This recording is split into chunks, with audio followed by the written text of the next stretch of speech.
sa ulo ng mga balitang pamamarisan sa Eastern Police District.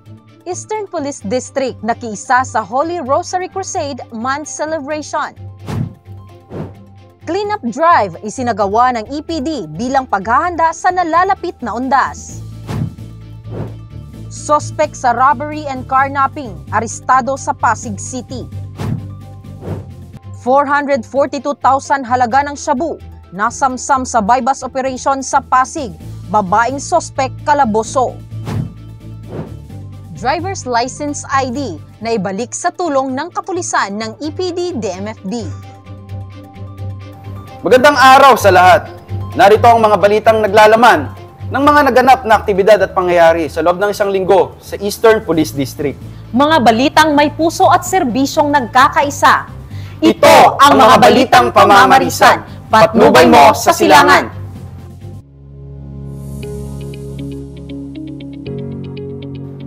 Para ibahagi sa atin ng mga balitang pangkomunidad at iba pang aktibidad ng Eastern Police District, magbabalita Patrolman Reynan Jade Gravera. Ang Eastern Police District ay nakikiisa sa selebrasyon ng Holy Rosary Month bilang paggunita sa kabanalan ni Birheng Maria. Bilang paggunita sa selebrasyon ng Holy Rosary Crusade Month, isang prosesyon ang isinagawa ng Pasig City LGU, katuwang ang simbahan para sa iba't ibang opisina nito, kabilang ang himpilan ng Eastern Police District. Nagtipon-tipon, nagkaisa at nag-alay ng panalangin sa pamamagitan ng pagdarasal ng banal na Santo Rosario bilang debosyon sa kabanalan ng Birheng Maria. Ang pagdarasal ng Santong Rosario ay isang kaugalian ng ating mga kapatid na Kristiyanong Katoliko, kung saan taon-taon nilang isinasagawa ang Holy Rosary Crusade tuwing buwan ng Oktubre. Bilang mga alagad ng batas, isang karangalan sa ating mga kapwa mananampalataya ang mga ganitong aktibidad. Ito'y nagsisilbing gabay sa mga kapulisan upang mas lalo pang mahubog ang kanilang karakter, pananampalataya at relasyon sa Diyos.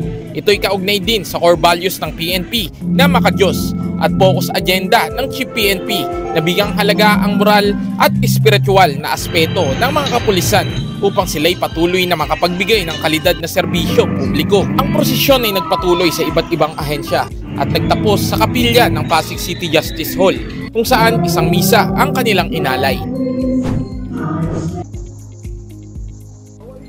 Ngayong nalalapit na ang undas, ang ating mga kababayan ay abala at nagsimula ng maglinis sa mga sementeryo at puntod ng kanilang mahal sa buhay bilang paghahanda. Kaya naman, ang kapulisan ng Eastern Police District ay nakiisa at nagsagawa ng cleanup drive sa mga pampublikong sementeryo sa buong Metro East.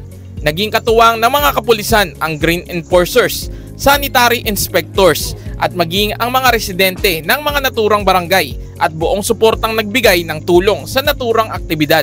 Kaugnay sa core values ng PNP na pulis makakalikasan, ang cleanup drive activity na ito ay isinagawa upang mapanatili ang kaayusan at kalinisan ng mga pampublikong sementeryo. Bukod dito, naglalayon din ito na maipamulat sa lahat ng residente ang kahalagahan ng pangangalaga at pagbibigay malasakit sa ating kalikasan para maiwasan ang di inaasahang sakuna at sakit tulad na lamang ng dengue, lalo na't inaasahan ang pagdagsa ng maraming kababayan natin sa mga pampublikong sementeryo sa nalalapit na undas.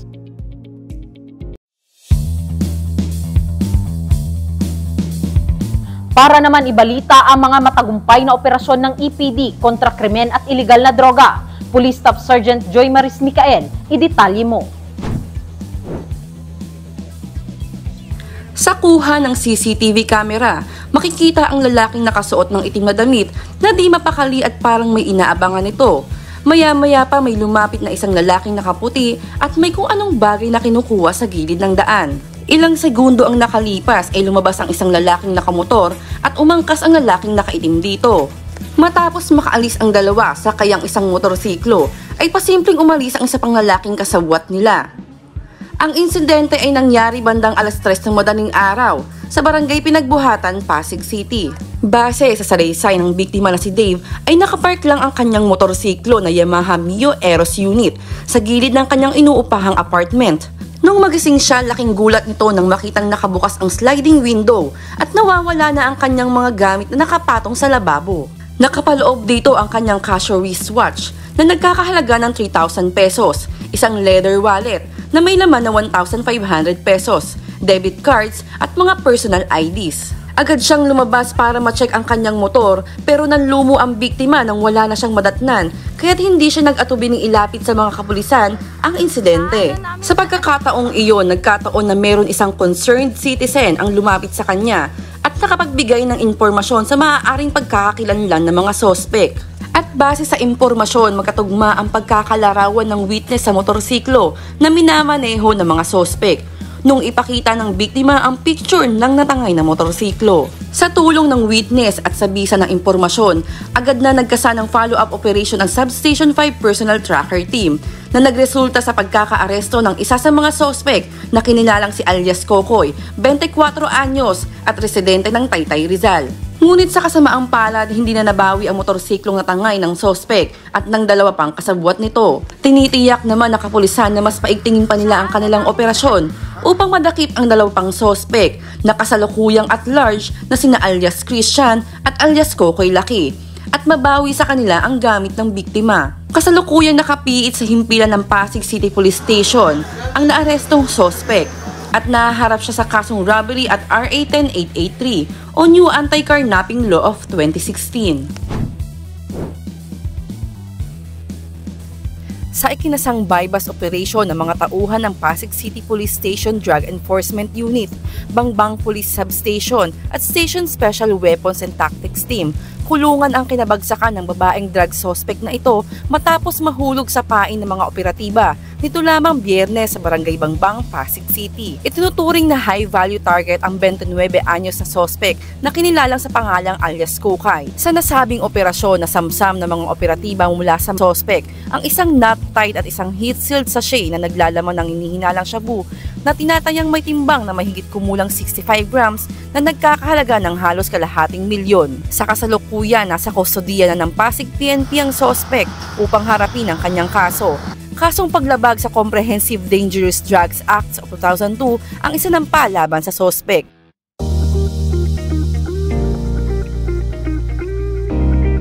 At dumako naman po tayo sa mga balitang may puso at nagkakaisa. Ang mga mabubuting gawa o good deeds ng Team EPD Pamamarisan. Patrolwoman Melindy Loquias, ibahagi mo.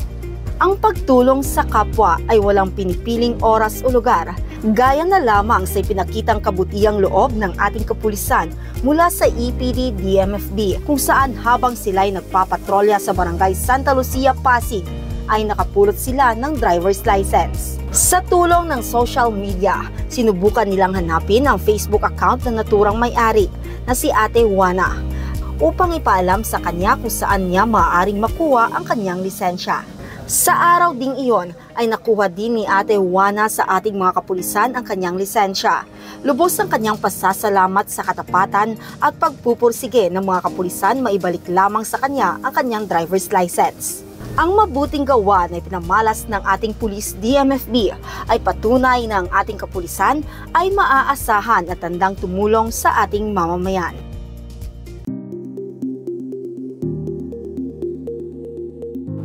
At dahil gaganapin na nga ang Barangay at Sangguniang Kabataan election ngayong darating na October 30, 2023, narito ang ilang mga kaalaman na dapat nating tandaan.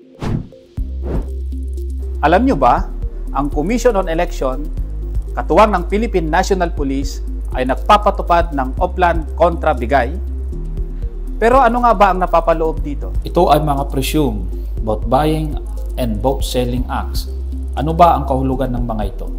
Ang vote buying o ang pagbili ng boto ay ang pagbibigay, pag-aalok o pangako sa kahit na sino ng pera o anumang bagay na may mahalaga, anumang opisina o trabaho, prangkisa o gawad pampubliko o pribado o gumawa ng paggasta, direkta o hindi direkta o maging sanhi ng paggasta ng sinumang tao, asosasyon, korporasyon, entidad o komunidad. Samantala, ang vote selling o pagbebenta ng boto ay ang paghingi o pagtanggap, direkta o hindi direkta, ng anumang paggasta o pangako ng anumang opisina o trabaho pampubliko o trabaho para sa alinmang nabanggit na kadahilanan ng sinumang tao, asosasyon, korporasyon, grupo o komunidad. Ang vote buying at vote selling ay maituturing na election offense at may karapatang parusang pagkakulong ng 1 taon ngunit di higit sa 6 na taon at iba pang parusa na itinadhana ng batas. Kaya huwag ipagbili at ipagpalit ang inyong kinabukasan. No to boat buying and boat selling. Ako po ang iyong kalamang correspondence, Police Major Dario Sagmaliw. Magandang buhay po. At yan po ang mga balitang pamamarisan mula sa distrito ng mahuhusay. May profesionalismo at disiplinadong polis. Ang Eastern Police District. At kami po ang inyong tagapaghatid ng mga balitang pamamarisan. Police Corporal Aljeo Matining. At Patrolwoman Jenny Midolor. Tunay na pamamarisan. Police EPD yan. Ang patnubay mo sa silangan.